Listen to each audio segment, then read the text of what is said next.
What is up, everyone? Welcome back to Base Damage. We're coming back with another tournament report. I'm recording this the weekend of Philadelphia regionals happening. So I am recording this like the day that this is happening. But the last one that I recorded, we were not able to go over the December 7th stuff because not everything had been posted for the Australia regionals. So that's going to be today. We're going to go over Australia and Portugal. In the last video, I went over the Philippines and Mexico already. So please go check that out as well. But also shout outs to everyone who went to Philly. I know Joker was going. I know several other people who were going to Philly. And then a whole bunch that wanted to, but then weren't able to. I know Soup was mulling it over a whole bunch. Sadly, I know he wasn't able to go. But for everyone who ended up going, I hope it is going well. Like I said, it's literally happening as I'm recording this. And we will definitely be talking about this. Honestly, I wouldn't mind getting in Joker or some people who went for like discussing how Philadelphia went and everything. So we'll probably have some kind of video for that, maybe depending on people's schedules for recording stuff. So we will have to see. But for now, let's get into the Australia and Portugal ones. So we do have most of the deck list up here. We at least know what they were. I realized in the last video I could still see what topped, but I wanted to be able to show off at least what decks it was instead of just saying, oh, it was a 7 Deadly Sins, but we don't know what it was, or, you know, anything of that nature. So we don't have the list, but we do know that a couple of these up here, what they were, just what was being run, was the list for those are not up there. I can't words today. Also, I'm going to pause for one quick second because I do need to pull up the Bushiroad site to see if anything was not allowed for Australia or Portugal. So pause in one moment and we'll continue. All right, now that I got this up, we did have a couple things. Okay, so for Melbourne, Australia, the only thing that wasn't allowed was Marvel. That's completely understandable for that one. But for Portugal, we actually had a couple things that were hit. We had Adventure Time. Oh, sorry. Yeah, make certain I was on the correct thing. Adventure Time, Mob Psycho 100, Marvel, and 7 Deadly Sins. It says cards with SDS SX03 were not allowed, but the ones ending in SX05 are allowed. This is interesting because I want to double check something real quick, considering the first thing that... Okay, wait. So, the first thing that won in Australia, where this was allowed, was 7 Deadly Sins. We have another list that topped right here. So I want to do a quick check on these codes real quick. So 03 is allowed, 05 is not. So let's just pull up Hendrickson right off the bat. 03, okay, so this was allowed, was this? No, this is X05. Okay, so stuff like the Elizabeth and whatnot from the later sets, from the Ten Commandments one, I believe, was not allowed for this. So even like the broken Escanor, honestly, even this particular Escanor, yeah, this is X05. So this is completely legal for Australia, but I'm just saying for Portugal, you did not have to worry about Elizabeth Hendrickson in Portugal. So that is saying something. You maybe still had to worry about Hendrickson if they still use stuff from set 1, because Hendrickson was set 1 then. But just wanted to point that out, because I'm trying to stay on top of this. Mob Psycho 100, I can understand as well. I know that was like a production or distribution thing, but I don't think I've ever seen Mob Psycho on any of these tournament reports. I could be misremembering. I know I've seen Adventure Time, and we have people in the Discord that do definitely play Adventure Time, so. But just wanted to point that out. So Australia, not really under anything in particular, but the Portugal one is under a couple things, so. But like I said, so we had 55 players for Australia. Really awesome. Shout outs to the Elizabeth Hendrickson player. Really cool because we've seen this deck a lot. And I think this is one of the first times it's topped, but we'll typically see it like in the top 8 consistently. So I feel at some point something needs to be done for this. I say something needs to be done. I don't think it's like, it's a deck that has definitely had a lot of representation is what I mean by that.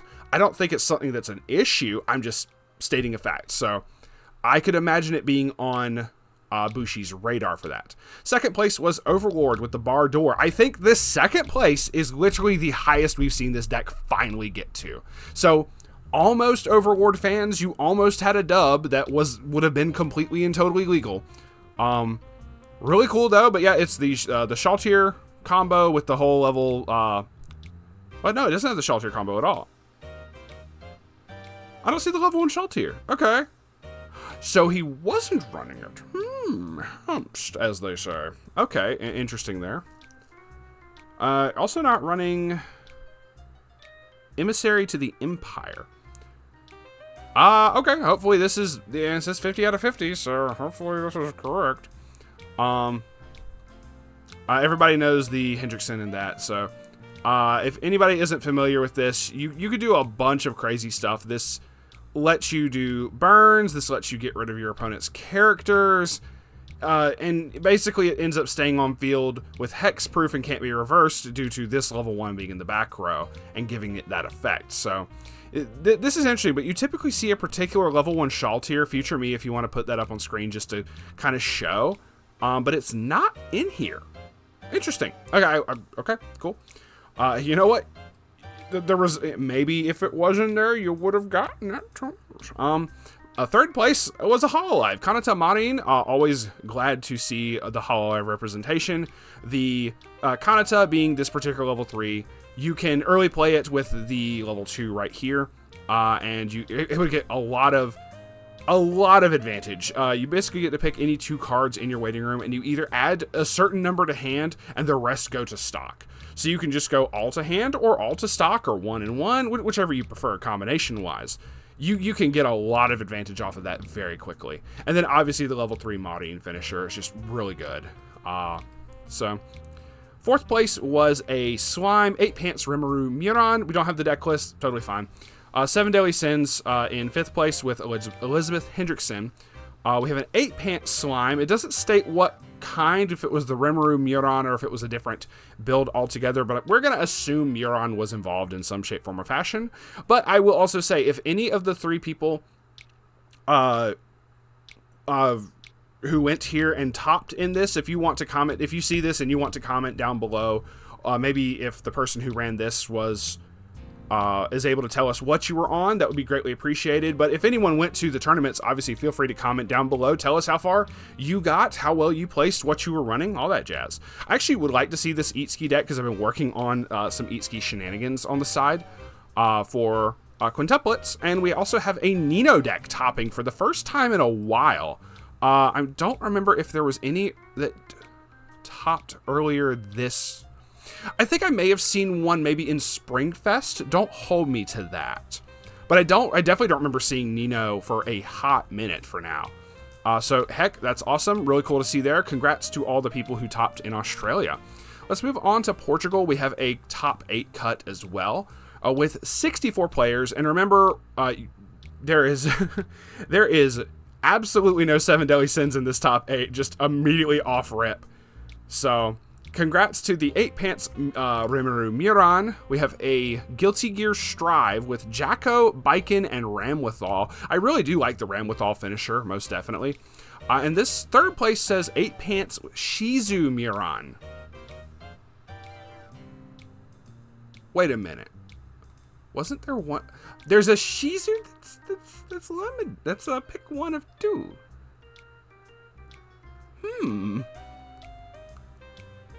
I'm assuming it's the other one. Yeah, this is with the Fruits of Wisdom thing, if I'm not mistaken. Yeah. This works with Fruits of Wisdom. This is, I was like, okay, wait, there's another one that works with like some events that they're not even running. So I don't. Yeah, no. Typically, Decalogue pulls the events like all the way down here. Okay, sorry, I had to do a think there. I'm like, wait, there was a second Shizu. Hold up. But so we have the regular. Level 0 Slime, level 0 Rimuru should be, yeah, this one right here, with the level 2 Muron and the typical array of finishers, or off finishers that they have. Also, I've seen this tech in a couple times now, Hero King Gazelle. Basically, the first effect is the same as the Gil Thunder from 7 Deadly Sins, to let you see what your top checks are going to be, and then potentially get rid of something annoying in your opponent's stage, so Really interesting there. Really interesting tech, most definitely. So shout outs to the Slime player for winning, obviously. Guilty Gear 2 is what this one's called. So the Ramwithal finisher, for anyone who's just unfamiliar with this, basically lets you summon a particular Ramwithal. It's called Lucifera Ramwithal's Familiar, which is this one. Okay, it lets you summon this particular level 1 from either deck or waiting room, if I'm not mistaken. Yeah, you declare deck or waiting room, search the zone. Really easy to be able to do this as well. To get her really big, then the Luciferos come out. The Luciferos having a combo with the same climax. I can talk.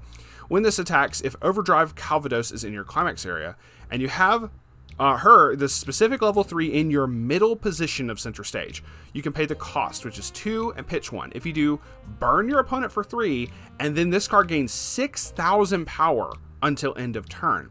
This thing gets absolutely huge. I clicked off of that accidentally. It ends up becoming a 6k by its own ability as long as you have a climax, and then it gets an extra soul. Then the climax is giving an extra soul, so it's like a 7k with the 1k1 and its own buff, 3 soul, so it matches how much soul the level 3 Ramwithal is going to have, which is already interesting. And then gains 6k. It's like 13 until end of turn, barring other buffs, and you're poking for like 3, 3, 3, 3, like over and over. So it's really cool to me. And then the other combos. Okay, so this was mainly standby. Okay. So it's 2 copies of the Ramwithal combo, and then 6 standby in here, working with the Jacko one, which was this. Let's see. When this attacks, if you have 2 or more other Guilty Gear characters. Oh, you sack the climax. Okay, so you discard a card, sack the standby from your climax area. If you do, search your deck for up to 2 Guilty Gear characters. Interesting. Okay, so you basically get to standby something out, and then you sack it on her attack, which is really cool. And that's going to be this one. The other one, I don't know if the combo is in here for this one. Resolve of Steel. Let's take a quick gander. Okay, it is. It's for Biken. At the beginning of your attack phase, you can sack Resolve of Steel if you do stand this card. So really cool. But you're also basically trying to get like a standby in one singular Ramwithal in the back. I don't remember if her combo has to be. Yeah. This doesn't have to. You don't have to have be level 3 or anything. You can be at level 2 and still use this. So you can stand by her in and still pull this off like crazy. That's interesting. I don't see any level restrictions on that either. Okay, I just had to double check it. So let's continue on. Third place was the Shizu Muran. So I had to think. I'm like, oh yeah, wait, there's another Shizu that works with Fruits of Wisdom. So, we had JoJo. Hold up, hold, pause, champion, as the kids say. We're gonna look at this in a second. JoJo 4th place. Poochie, PS, in Dio. Which one's PS? We'll check it in a second here. Slime and Slime, both with 8 Pants Rimuru in the 5th and 6th slots. Overlord Door Bar all the way down to 7th place, and a Hololive Miko Sora. Awesome, really cool to see that there. Let's look at JoJo. Which one was PS? Hold on. Either way.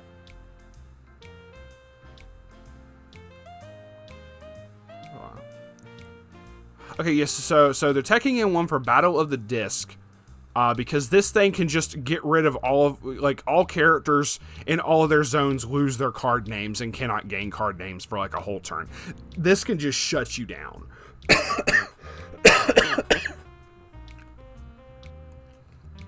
Sorry, future me, you'll have to edit that out. So, it's not Kakyoin.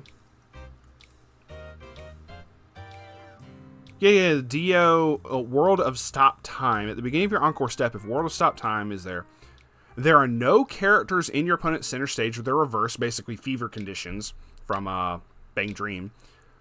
You can pay 2, pitch 2. Your opponent puts the top 2 cards of their deck into their clock. unavoidable damage. That's insane. Being able to pull that off multiple times has to, like, absolutely suck. Okay, and then Pursuit. Oh, Purple Smoke. Yeah. My brain was thinking White Snake, but it was like... Or White Smoke, or whatever the hell it's called. I forgot they had to change it in the thing. Yeah, because it's PSing. I'm thinking the other name that it's supposed to be. That's why I'm like, what the hell is PS? My brain. So the level 1, at the end of this card's attack, if Pursuit of Heaven is in your comics area, 2 or more, look it up to 2 from the top of your deck. Choose up to 2 cards from amongst them, put them on top of your deck in any order. Then reveal the top card of your deck if it's a stand or add it to hand. Oh, so you get to top check. You get to choose what card is going to get added to your hand and which card is going to be your trigger, basically. Okay, that's actually really strong. That's really cool. So, yeah, just really cool. Just really cool to see JoJo topping. And Homeboy blinged this out. This is cool. Every single one of these is the high rarity. Brother in Christ. You know what? Awesome.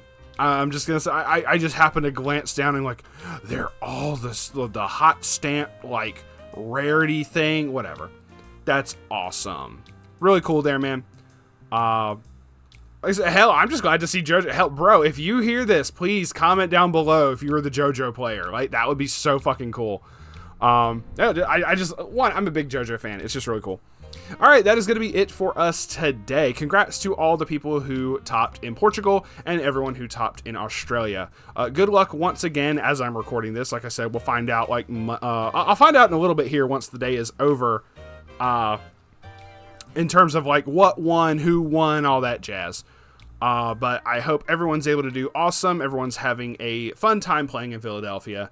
And with that, please like and subscribe if you want. If not, hey, thanks. It's cool. Thank you for stopping by to check out the video.